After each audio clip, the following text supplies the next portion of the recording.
favorite part of racing is the challenge and pushing the limits and competing against others.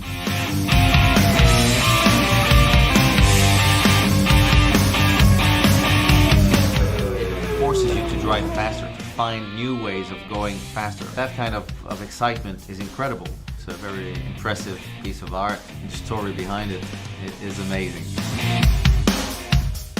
He watches it, that calms him. What's difficult is finding the right cars, the right environment, the right track, and we have all that here in Area 27.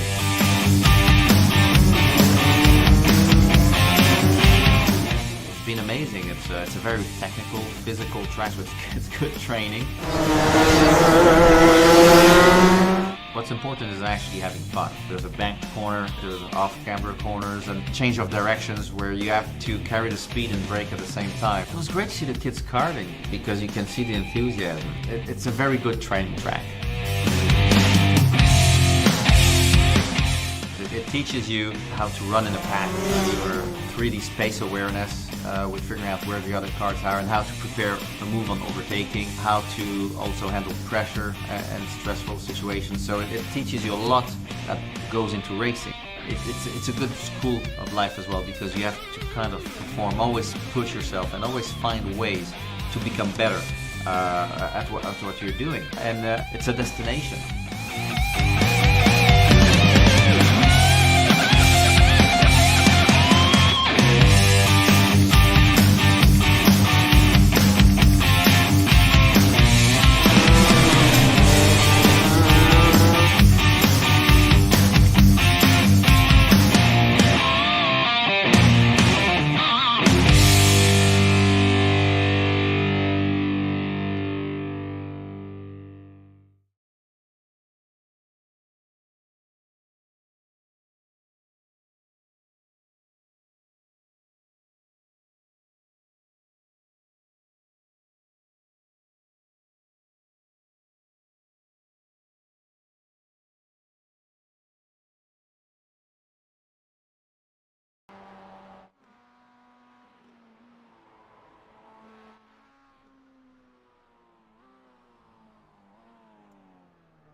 Beautiful footage there, Area 27 Motorsports Park. I guess you could say we're at a virtual Area 27 here tonight at Oulton Park, and these KARTPLEX guys and gals putting on a heck of a show here for us late Tuesday nights here on the East Coast.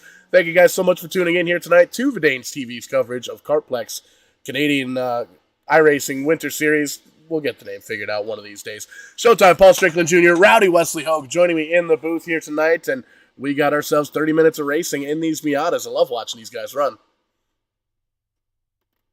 Well, it's always a lot of fun to watch these guys, knowing that it's going to be a caution-free race, and we see a lot of comers and goers, and usually see some of the typical cats up front, but nonetheless, they always put on one heck of a show as we are about 15 seconds away from gridding for our standing start here at the Dalton Park Circuit International. What is it, Chilton, Dalton? What is it there, Paul? I think it's Oulton. Old Dalton? Dalton? I'm not sure. The C may be silent. I don't know. I mean, it's the English language. I'm not really that good at it. But nonetheless, about to see them grid up here and race for a good 30 minutes. And that's one of the cool things with this KARTPLEX iRacing series. 30 minutes on the clock, no cautions, 5 quick repairs if you should happen to need them. But all in all, it's going to come down to the driver and the car that they are in. Take a look at that qualifying lineup there. These drivers spend about 10 minutes out on track, and you have to remember that with the iRacing service, those qualifying laps have to be pristine. Anytime you get an off-track, an incident, any kind of contact, it will disqualify you for that lap. So 10 minutes on the clock. These guys are making it around this track, about 2 minutes or so, just shy of it. So that's one of the things you might see with these drivers struggling under qualifying. But one driver that wasn't, Valentin Crusette, going to be in the 161 starting P1. Kevin on the outside starting row 2. All right, and I believe, it was Kevin that we had up in the booth last week with us, wasn't it, Paul? That it was. Did a phenomenal job up in the booth, covering for my sick behind, doing a little bit better, still a little bit under the weather, but we're working on it. We got all the remedies piled up here at Verdane HQ, and We're going to muscle our way through this, get a little bit of sleep, and do it all again tomorrow night for the RBR Maritime Group. They're going to be coming back to us on Verdane TV, as is the New England, Pennsylvania Shift Marketing and Design Grand National Series on Thursday night. Those boys are racing at Talladega. That's going to be a lot of fun to call the action here. But before we get there, got to run through this KARTPLEX iRacing Series race, and you can see the starting order up there on your screen. Been watching these guys and gals for the past hour or so here in practice. Really good, smooth racetrack for a lot of these drivers, it seems like. It is. The track itself just looks super smooth. It almost looks repaved just the way that it looks here on the service. It looks like just a very smooth track. Not too many big bumps or bangs into it, but we are green here, ladies and gentlemen, as you see the standing staggered start, and we will begin this 30-minute journey here at Oulton Park Circuit International as they come down through 1 and 2 and go down this medium-sized straightaway down into the S, into the right-hander, down into the left. A long sweeping left as you see our 3 leaders go through it. Oh, there goes Alex Ho making the pass on Kevin to take that second position and to go on and chase down Valentine here. And Valentine, I'll tell you what, we've been a couple races where we've said his name, but usually Kevin up front, we see a lot of a lot of the same Xylus Martin. We see him up front a lot as well as Ho, but we're seeing some different names up here for a change as we see Valentin, one of these kart drivers up here in this 161 machine, leading the way into the very tight chicane. Ooh, I like that part of the track. And then up the hill. Again, as Paul said, this is actually a pretty big track to the contrary of last week's race, which is one of the smallest tracks that they have on the circuit here. But I'm flying down into these S's here, take this left, get back onto the gas, just to quickly get right back off of it into this right-hander and work our way back up the hill here. Ooh, sideways, our leader gets Valentin. That's going to open the door for Alex Ho to gain a little bit more time on him as Kevin just looks on.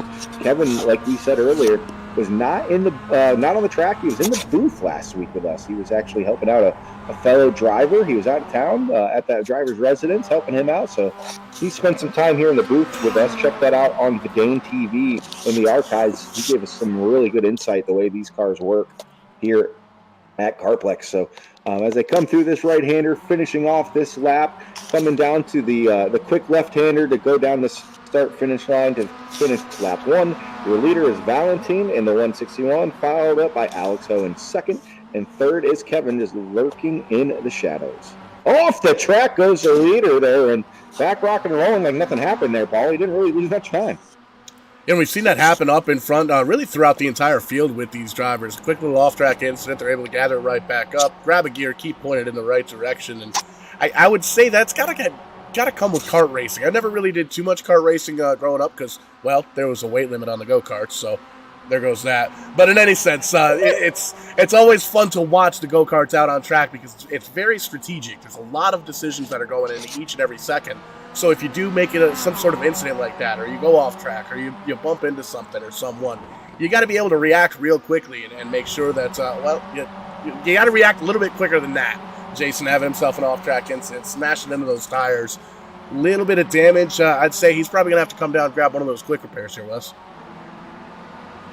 Yeah, thankfully these guys do have some quick repairs where they're able to do so, as we just saw Fern lose quite a bit of positions as well. So, so in the pits right now we got Kurt. Kurt was having a really good run last week, and unfortunately saw him get into an incident. And then Ronaldo is in pit road as well with Ty. So we got 3 cars already down pit road. It's rough, but it happens. As Kurt in the chat said, Marcos, you're a joke. So sounds like we may have missed a little bit of action there further in the back. Temper's boiling over in the driver's chat, so we'll keep an eye on that for sure. Just like we're keeping an eye on the action on track. One car up into the wall there about mid-pack. I believe that might have been Gray in the... Nope, just kidding. Paulo in the 77 car trying to get it sorted out. Just getting stuck in that grass, and it looks like there might be something broken on the steering there, but losing a lot of track position in that 77. Paulo, yes, having a lot of trouble there in that 77 machine. It's all but over for him, unfortunately, when you don't have cautions here. If you fall off pace by that much, it it's basically impossible to make that time up. But Paul, back up front, we have the battle for the lead. It's Alex Ho all over the bumper of Valentine here as they come down into a left-hander. We've seen it time and time again of these drivers being very, very patient. They bide their time. They don't typically make moves as soon as they have that availability. They'll wait, and we've seen it bite drivers in the tail in the past. That's why this kind of racing is not really for me, Paul. If I have an opportunity to pass you, I'm not polite enough just to ride around for 10 laps and then pass you maybe when I'm ready and give you a little cheers and, have a cup of tea. I'm probably going to hit you in the bumper. I'm going to make my way around you. I'm going to leave you behind you. These guys are a little bit different. Yeah, and you can see Alex Ho having a battle for that lead position with the 161, but just having a look in their rearview mirror as well, because that 26 car of Kevin is there, having a couple of other cars go off track a little bit further on back, but still straight up here with the leaders. A little bit of lap traffic up there in the distance, so that's going to be making a factor for sure here as we get as we work on minute 5, 6, 7, 8. Gray in the 25 just got it out of the tire barriers. He's had a rough one as well as Paulo. Just saw Ty as well. Just goes by Ty. He parked it. He called a tow truck. He's having a rough time as well. So a little bit more difficult than what we typically see here. This fast, longer track is biting some of these drivers early. Further in the pack, though, we do have a battle lining up for that fourth position. Ken just got around in that 11 machine around Dean. Now Dean's under fire from the Wizard. What interesting name in that 93. As they are side by side, hitting the rumble strip. So almost make a contact. They do make contact, but able to hold it straight there. So some really good battling here for this fifth position. Yeah, that's one of the cool things about these Miatas is you're able to beat and bang and really do a number on these cars, and they will keep on marching forward. As long as you're still there to keep mashing the gas pedal, these cars will usually keep going for you. And if not, well, that's what the 5 quick repairs are for down on pit road. Seen a couple of drivers take advantage of that a little bit further on in the back. We mentioned Paulo, Gray, Ronaldo, Marcos having some issues early on here, but still the top 3, Valentine, Alex Ho, Kevin up in the top 3. Ken and the Wizard still battling it out for 4th and 5th. This is typically what we see from Kevin when we get to see him race is very slow, just slow and steady. He bides his time, and then he just goes for it. He spoke to us a little bit last week about the tire wear, where a lot of these tracks, the tire wear really doesn't matter. Some do, but not to the extent as others. Where you're more worried about the draft, you're more worried about just taking care of your stuff, and the tracks where the tire wear does matter, it's just a little different. And he knows how to take care of the tires. He knows how to take care of his car and then jump when he needs to. So further back in that number 4 machine for the top 10, look at this battle here, Paul. We got the 10 machine, the 86, the 74, the 23, and the 19, just all battling here, trying to get that top 10 position. They've been trading back and forth. That's been a fun one to watch. And you can see the racetrack pretty much kind of leveled out throughout the field here. Everybody given a little bit of room, but still close enough to do their homework. This little side-by-side battle between the 19 and the 23 as they come down to it. Jason and Racetrack Robbie. 19's going to hold on to it. He got in there pretty stout. Was able to drive away, put a little bit of distance in between he and Robbie. The battle for second heats up here, Paul, as the 84 of Alex Ho tries to hold off Kevin. Kevin's having a little bit of a technical issue here as we're seeing him blink here and there. That might be an issue why Alex Ho is bumping into him here and there, because it's hard to stay out of the car that you're next to if you can't see him.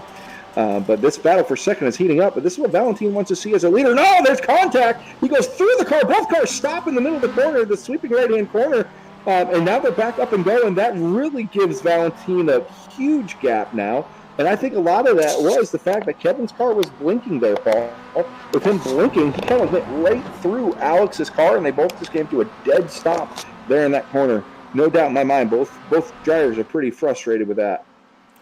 Yeah, even though that's a little bit of an internet glitch, it's still going to affect the damage and the handling of those virtual race cars. And you got to remember those folks watching at home, everybody in these cars is racing from their bedroom or their shop, their garage, wherever they may have their sim racing computer hooked up.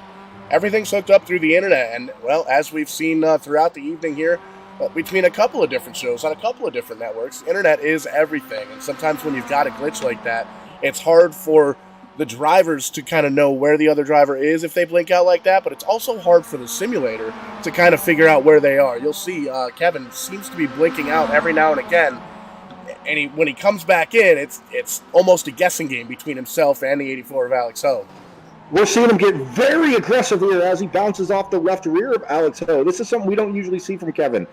I think with that issue earlier in this lap, that lit a fire underneath him, just absolutely frustrated where he's done playing around. However, not keeping his cool just may have cost him a chance at this win for sure, as that contact has set him back quite a few seconds now from the second place position of Alex Ho. And looking from a driver's perspective here, Paul, agree with me or not, I'm not really upset at Alex here because this car, you can't tell where this car is at behind you. He's blinking all over the place. It's hard to race someone with integrity and as clean as possible, and you can't tell where they're at. So I can understand why Kevin may be frustrated, but I also see Alex's side of it. He's just trying to run his race. Your internet problems are not his. Right, and you can take a peek out the windshield of Kevin, and you can see Alex Ho starting to become a little bit further and further away, a little bit smaller and smaller dot as we get into this run, but you're not really able. Some drivers have it set up to where you can look right, look left. You know, some drivers use the virtual headset like you use, Wes, where you can kind of look around the cockpit. But a lot of drivers like myself, I'm just looking straight out that windshield. I don't really necessarily know what's going on to my left or right, and you rely a lot on your spotter. But if you're having that connection issue where you're blinking in and out like that, your spotter can't see you either.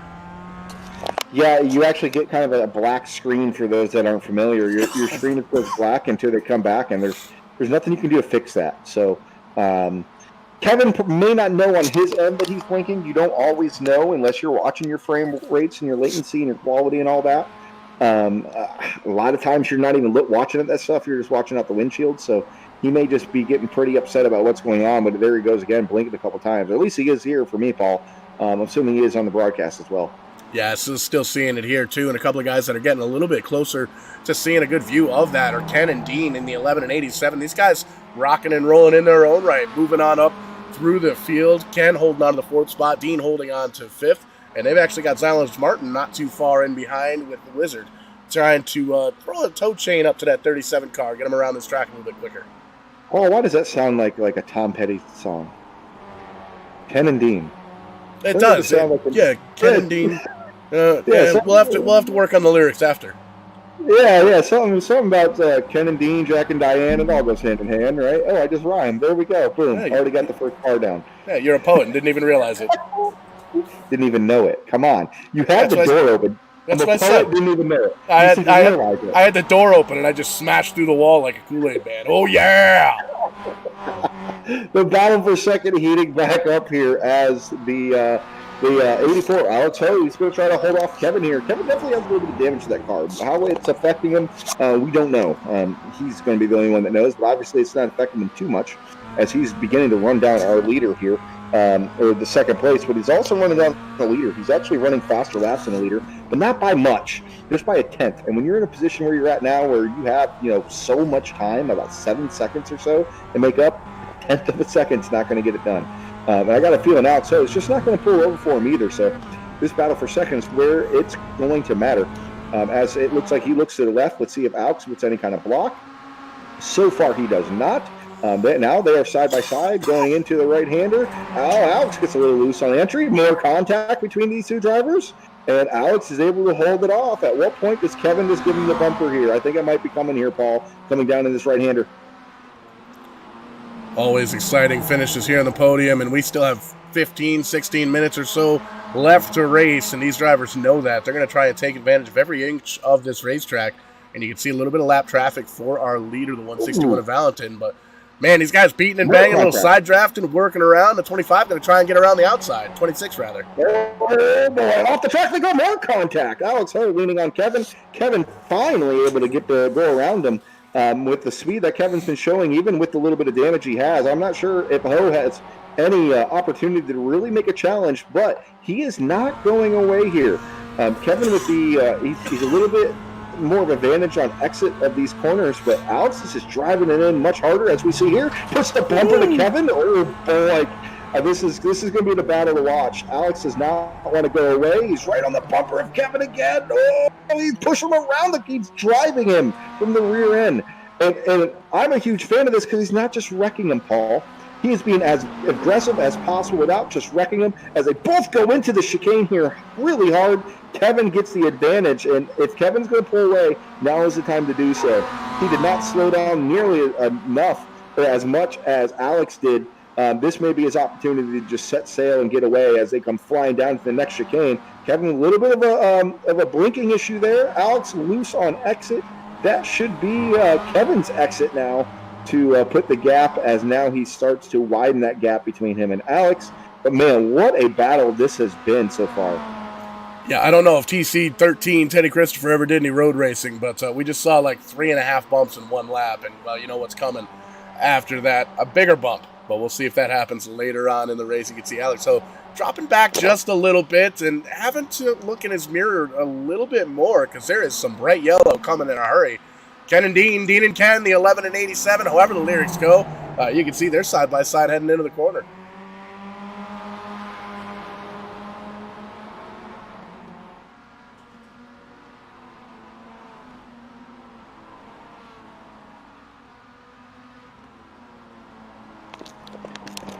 All right, so now it's going to be, can Kevin fill that gap between him and Valentin? They have roughly about 12 minutes to go in this race. Valentin needs to hit his marks. The last lap for Valentin was a 152.737. 152.737. For Kevin, it was a 153.537. However, Kevin was battling his tail off, so now he's going to be in open air. Let's see if he's able to make up any time on our leader. They don't have any more lap traffic in between them. I'm not seeing any lap traffic in front of our leader to impede him either. So now it's going to come down to who can just drive the fastest. Yeah, you can see with our lap times there, the past 3 laps, Kevin has been quicker by 0.8 of a second over the 84 of Kevin Ho. Or Alex Ho, rather. Kevin in the 26 car. And you can see he's really starting to reel in the leader as well. 161, kind of out for a Sunday drive just a little bit after these two have been beating and banging on each other, racing really hard for position. It's almost like they set sight on the windshield and realize, hey, Valentin's driving off of this thing. Yeah, I don't think Alex really wanted to give up that position. However, Kevin was just too strong, too quick. He tried to use that rear bumper as much as he could to defend, but nonetheless, it's right now it's Kevin's job to catch Valentin. This is Valentin's race to lose at this point. With this kind of gap, you just have to pace yourself. You have to get yourself in a position where you can't just ride. It's easy to just be out on a Sunday drive like we kind of see him, but when you do that, it's when you make mistakes. It's when you give up tenths of a second. And believe me, Kevin's not out there just rocking and rolling like that. He's trying to make up some time. So that lap, we have a 153.024 from Valentin. Kevin was a 152.691. So roughly about 0.3 of a second made up there. But again, we're coming up on the 10-minute mark. When you have a gap the size that it is right now, Paul, at 5.7 seconds that last lap, tenths of a second isn't going to get it done. You got to prop off a half a second, 0.7 of a second to a second to really start to reel them in, because these are about, as we're seeing, about 2-minute laps. With there being, they got maybe 5 laps left in them, so you really got to put the pedal down here and make up some ground on this leader. Yeah, and with these mods, to be honest, they are identical setup. Everybody pretty much running the same car. A couple of things you can kind of tweak to the driver liking, but for the most part, everybody was running the same equipment. And for the most part, everybody up in the top 5, top 6, relatively clean cars. Haven't really gotten too much damage. A little bit of beating and banging with the sheet metal between Kevin and Alex Ho, but aside from that, cars are all still relatively in good shape, and everybody's pretty much running the same setup and all that stuff too. So a lot of things is going to come down to the drivers, and we've seen multiple times here on Tuesday nights with this KARTPLEX series, and pretty much any time we see road course racing here on Verdane TV, there almost always seems to be a little bit of a huge mishap up with the leaders in the final laps of the race here. So 11.5 minutes to go in this one. You made mention, Wes, probably about 5, maybe 4 laps to go in this, and we don't know if these guys are going to come down and take a green flag pit stop or not. It'll be interesting to see if they do have to pit. I haven't seen any signs that they do. They haven't all season, so I'm assuming they're not going to. But hey, what do I know?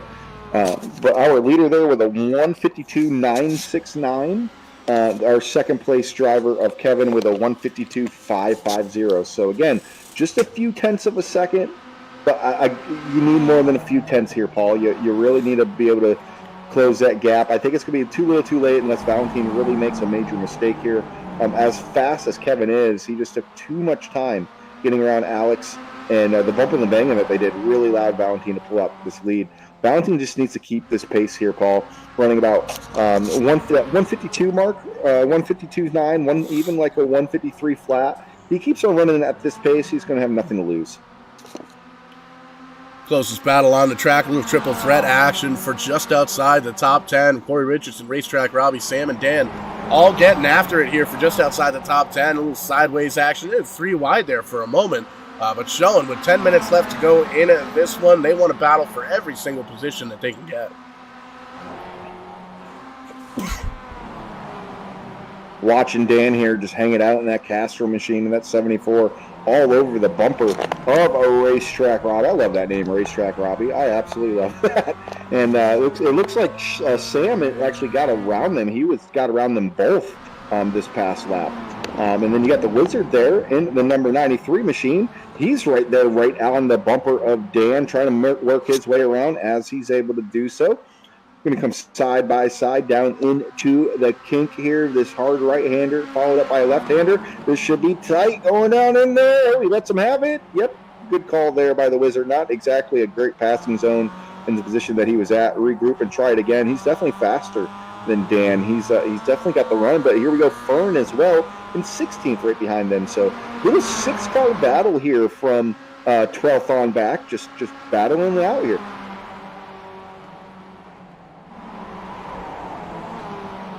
And Paul up front, Dean and Xylus Martin battling for the 4th position. As Dean in that 87 is in just complete defense mode as Xylus Martin all over the bumper of Dean to start this lap, trying to figure out a way around him cleanly here. As Xylus, we've seen him run up front quite a bit this season. Also had him have a little from trials to triumph to some heartbreak. We've seen Xylus Martin, so we know he's got what it takes to get it done. Haven't heard Dean's name much this season, though, Paul, so it's pretty cool seeing him up here in the top 5. Yeah, for sure, having a great run here of it, as well as Xylus Martin breaking into the top 5. Biggest mover of the race so far with 10 spots gained from where they qualified. So you're having a great run, solid run for Xylus. And it's great to see after 20 minutes of racing or so, we've still got battles all the way around this racetrack. You can kind of follow along there with that track map. On the right-hand side of your screen, you can see the 161 looked like he got a little bit slowed up in a big way with a little bit of lap traffic there, and you can see it's starting to show a little bit on that timing and scoring tower on the left. It really is, but the thing is, even though we have that lap traffic, Kevin ran a 152.662. Our leader ran a 152.653. That's almost the exact lap times. When you're coming down to about 5 minutes to go in the race with a 5-second gap, it's 5.3 seconds with the gap when they came across the line last time. It's really going to be hard to do anything for Kevin here. I know he's got to be frustrated. He's probably got the jets cooled off a little bit inside the cockpit of that Miata, but he's probably upset he took so long as he did to get around Ho there to get up into that position. So, but nonetheless, the battle though for 4th still heating up here, Paul. Dean still trying to hold off Xylus Martin. Just from my experience watching Xylus, he's a very, very fast, aggressive driver. He seems to really use up his tires a little bit quicker than others, and we might be seeing a case of that as we speak as we start another lap here. They fly down in the corner. Lap 13 for these drivers, and goes off the track, comes right back on. And Paul, it's almost like that's like just green concrete. They don't lose any momentum hitting the grass there coming out of 1. Oh, that was the whole gimmick just a few years ago, wasn't it? Just getting those tires off onto the grass to quote-unquote cool them down just a little bit. Not sure if that's still a thing in the iRacing sim, but it's not. I tried. Yeah. Well, when you think gray area, you think Wes Hogue. I hate that, the truth, unfortunately. We have a lot of aspects in life, but nonetheless. Awesome battle here for 4th. And we got a car wreck big time, Paul. The 50, if we can get that was Arthur. If we can get a replay of that, Arthur just kind of went off track in a spot you typically don't see guys go off track. The rear end came out of it, and he kind of showed us that the brakes don't work on these cars that well. Yeah, they didn't work on the grass. There you see, they didn't work on the sand, and they definitely didn't work on that tire wall. You're gonna have to call for a tow truck. That's this late in the going. I would say that that race is pretty much Dunsky. Yeah, Dan in the 14 went off track into the kitty litter a little bit. Didn't hit anything, but he's back rocking and rolling. Unfortunately, though, doing that's dropped him out of that 14th position. Looks like he's going to fall back to about 16th now. So it's getting that nitty gritty. These guys are pushing it just above the limit that they've been pushing it, trying to get the extra 10th or 2 out of their cars, pick up another position, finish as well as they can. And you're going to see that. You're going to see those mistakes happen. Back up front, though, if we're looking at our leaders, we just had Kevin run his fastest lap of the race with a 152 flat. If we're looking at the leaders' times, the leader ran a 152.6. So, again, man, that looks good on paper, almost a second, but is it too little too late now that gap's down to actually 3.1? So, looks like in the last couple laps here, he's dropped 2 seconds from that leader. So, we may have a little bit of a battle here on our hands, Paul, with just 3 minutes remaining. Yeah, you can see Kevin trying to get around the lap traffic here. Looks like he's going to get it in this corner down on the right-hand side. And you can see just how well that car seems to stick on older tires right into the corner and really holds a pretty wheel getting down in there. Is still dealing with that little bit of a connection issue with Kevin there. But, man, oh, man, he is doing everything he can up to 3 seconds or down to 3 seconds and counting. I don't know. We might have ourselves a race here. I said it earlier in the race, Paul. He's usually slow and steady and finds his way to the front. I did not expect him to do so here at Oulton Park, especially with the battle that he had with Alex Ho. How much time he wasted in that battle, how big the gap grew. But here we are. He's definitely within 3 seconds. I don't even have to look at the scoring time to see that. I can just see it visually. Just the time that he is making up right now on Valentin. And it might be one of those things where Valentin's just taking his time here, Paul. He might be in cruise control mode, knowing he had that big of a gap, not wanting to make any mistakes through that traffic. Now he's through the traffic. I think we're going to get a really good idea on the lap times that he's running. Just watching him here, he's still very smooth on corner entry and exit. So it's going to be really telling here when we come across the line of both drivers to see what lap times we have. As Valentin ran a 152.7, and then we have once he crosses the line here, waiting for scoring to update for us. There we go. 152.5. So a little bit of time made up again by Kevin. However, is it too little too late? And one of the things to think about, too, with these drivers going back and forth, trying to shave off seconds, milliseconds, tenths of a second to make up a little bit of ground. Kevin is doing everything he can, driving the absolute life out of that race car. Whereas he said, Valentin may just be looking in the rearview mirror like, oh, I've got 3 seconds. Maybe I'll save a little bit of tire for a little something towards the end. But, man, Kevin doing everything he can, struggling with that internet connection, but still trying to come up here and gain a little bit of time. This is the worst I've seen it, Paul, all race. And that can really be a hindrance to you as well, especially if you can start seeing it on your side. And, ooh, Kevin locks up the right front through there. He sent it into that chicane. And that may have actually worked to his advantage. He really had a great run through that chicane, as unfortunately our buddy Todd TLDD just retired from the race for the Todd fans. We haven't even got to say his name much this race, so I'm assuming he hasn't had the best of times. But man, that's a battle. I would love to call the battle for fourth a little bit more here for us, as Dean is still holding off Silas Martin, but we have to keep an eye here up front. Just because of that gap that he was able to make up, see if he's able to make up any more of it. Flying down through here, Paul. I think we may see the white flag this time, though. Yeah, we'll keep an eye out for that. A little bit tricky with the timed races here when we get the white and the checkered, but you can see these drivers going to do everything they can to battle it out to the absolute end. And Dean and Silas Martin have been going back and forth on track, swapping that fourth. Whoa, big slide for Dean. Holy cow, he saves it. Check that. That's Silas Martin with the huge save in the 37 car. That right there, Wes, tells me that's one of the drivers that might be watching us on YouTube inside the car. Yeah, he said, boys, I'm going to make sure I give you a reason to watch. This battle up front, I'm not even entertained anymore. Valentin is now running faster laps than Kevin. I think this is all but over. So that battle, though, for fourth was the battle that was heating up, and now it's a battle for fifth. Paul, did you see a white flag by any chance? You know what? I did not, and it's still not showing with timing and scoring. Might have to have you check the replay as somebody goes by to see if there's one out there. I'm not seeing a white flag, Paul, so that's why I was asking you. But you know how iRacing is, so who the Yeah, heck knows? we will find out together. This may very well be the last lap, but there might be one more. So we Battle got for two. fifth here, Paul.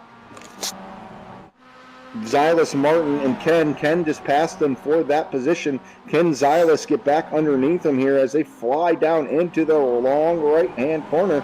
It looks like Ken just, he has a little bit more tire, probably a little bit more race cars. Xylus, as we've seen, has been driving the cojones off of his race car and doing one heck of a job doing so. So this may be the last lap, ladies and gentlemen. We will let you know as soon as we find out. I know it kind of sounds unprofessional, but when you do these timed events and iRacing doesn't really tell us that when the last lap is, you kind of got to guess. So if so, Valentine's got a very comfortable lead. Even if it's not, it's going to take a lot for Kevin to be able to catch him and do something with him. And you can see Valentine's going down that final right-hand turn here on the racetrack. We'll come up to the start-finish line. I believe that is going to be the white flag. No, just kidding. That is, in fact, going to be the checkered flag. Barney must have been sleeping last time by. That 161 car going to come home with a victory. Kevin right in behind. Look how much time he made up. 1.6 seconds the gap. Alex Ho back in third. There you see Dean going to round out in the fourth position. And that battle for fifth. Still hot as they get into that final corner.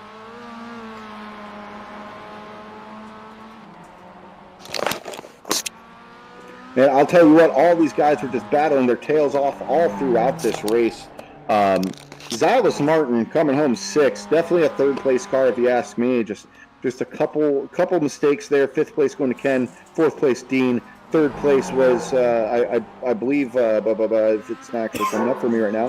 Third place being Alex Ho. There we go. And second, me and Kevin and Valentine is your winner. Paul, I'm going to leave them to you. Unfortunately, I have dogs to attend to. Roger that. Appreciate you jumping in here, Wes. Always a pleasure. We'll see you next Tuesday night with the Liberty Racing League. And we're going to talk to these top three drivers here momentarily on the Turn 4 Podcast post-race show.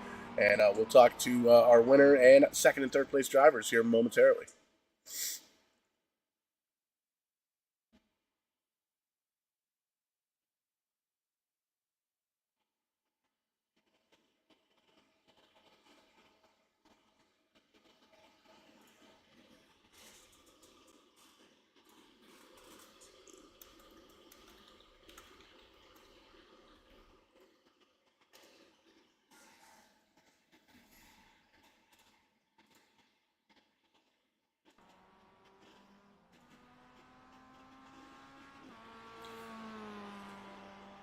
And there you can see the finishing order for tonight's KARTPLEX iRacing Series race here at Oulton Park. Valentine coming home with the victory. Kevin in second. Alex Ho in a third after a phenomenal battle up towards the front all afternoon long. And we're going to talk to our winner down in victory lane. Valentine, awesome race. Kind of driving off into the sunsets and coming home with a victory here this evening. Yeah, it was a pretty nice race. Pretty sad that Kevin and Alex had something happen. I think it was neck code on their thing. It looked pretty weird. But yeah, and then I was mostly around.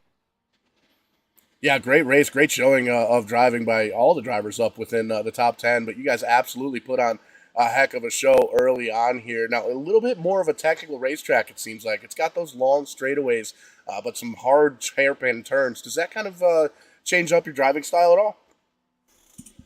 Yeah, a bit, and it's pretty hard because like corner 1 and 2 have big off tracks there, and we only had 17. I had 16, so I was kind of scared at the end, but it was pretty cool. And yeah, I gotta avoid hitting those tire barriers. Yeah, those tire barriers, they look soft and comfortable, but I'll tell you, they're not when you hit them at full speed. But a great run nonetheless here tonight. Another win for the 161 camp. I want to give you the opportunity to thank anybody that might be watching at home, friends, family, sponsors, whoever gets it done for the virtual car and the cart. I'd like to thank probably my brother and everyone for helping me get a PC together and a new screen for this race. Yeah, I saw in the Discord there was a little bit of a mishap with the old screen. We'll call it a technical issue, but great to have you back on track. And what a better comeback than coming home with the victory. Congratulations. And we'll slide on down just a little bit further at pit road. Kevin in at the 26 car, hard fought battle, bringing that 26 in P2. Talk to us, man. What's going through your mind?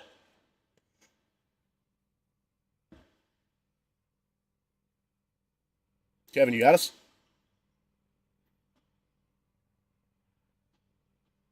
Hello? Hey, there we go. Oh, there we go. Yeah, no, I was, let's say, scared. First things first in qualifying when Valentin put it 7/10 ahead of me. I just genuinely thought we didn't have the pace. I didn't have enough practicing time for this race in particular, so I kind of envisioned he was going to walk away with it. But when we got into sort of a three-car train for the first few laps, I knew the draft would keep us within touching distance, and then yeah, just a hard-fought battle with Alex there. Finally managed to get around, and the gap was just too big in the end. I think it was around 6 or 7 seconds, but managed to chip away sort of every lap, kept pushing, head down, and I think at the end there it was just under 2 seconds. Yeah, putting on a heck of a show, bringing that 26 car back to within 1.6 seconds is the official stopwatch timer from first to second. So coming back from a 6-7 second deficit, definitely an impressive feat. Absolutely driving the life out of that 26 car. It was a lot of fun to watch, and had a great race here. Come home in a second. Great battles all the way around, all the way through. Who gets it done for you? Who's out there watching that you want to thank? I got to thank Feed Racing, Alloy Racing, and Race Lab, sort of my three primary racing sponsors, and of course my family and all my friends who are supporting me through this racing journey. Last but not least, congratulations to Valentin on the win there. That was a great race.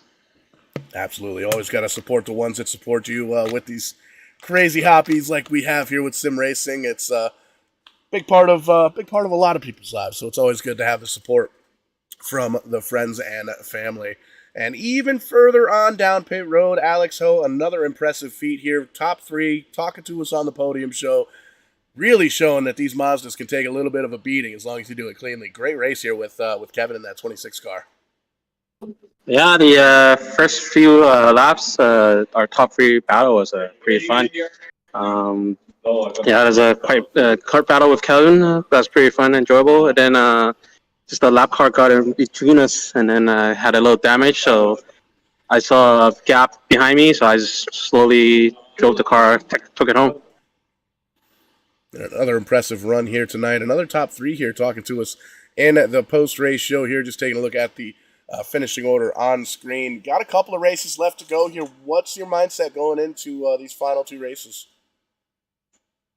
Yeah, just try and keep the top three finishing rolling. Try to get the best finish as I can. Hopefully, maybe might be able to get the championship or not. So we'll see. Always good to have that championship goal in mind. Who's out there watching here for you, Alex? You get the microphone, all yours.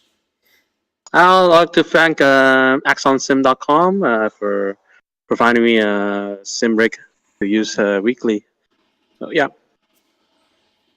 Good stuff, and another solid victory, or solid top three, rather, for Alex Ho. Chasing down some more victories here with 2 races left to go in the season. Tomorrow night, RBR Maritime Group returns to us here live on Verdane TV, 8 p.m. Eastern Time. Thursday night, New England, Pennsylvania Shift Marketing and Design Grand National Series back at us on Thursday night. They're going to be racing at Talladega. That's going to be a whole heck of a lot of fun to watch. And we're going to take a couple days off. Hopefully I can get this sore throat cleared up, and we will be back to 100% the next time you see us here on Verdane TV. We will catch you on the flip side, and when we do, we will be doing it live. My favorite part of racing is the challenge and pushing the limit and competing against others.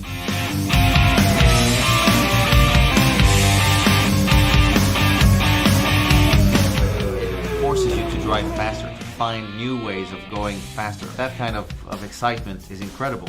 It's a very impressive piece of art. The story behind it is amazing.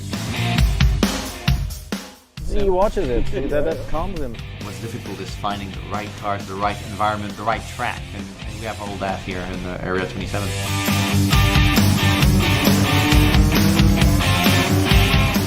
It's been amazing. It's a very technical, physical track with good training. What What's important is actually having fun. There's a bank corner, there's off-camber corners, and change of directions where you have to carry the speed and brake at the same time. It was great to see the kids karting because you can see the enthusiasm. It's a very good training track. It teaches you how to run in a pack, your 3D space awareness with figuring out where the other cars are and how to prepare a move on overtaking, how to also handle pressure and stressful situations. So it teaches you a lot that goes into racing. It's a good school of life as well because you have to kind of perform, always push yourself and always find ways to become better at what you're doing. And it's a destination.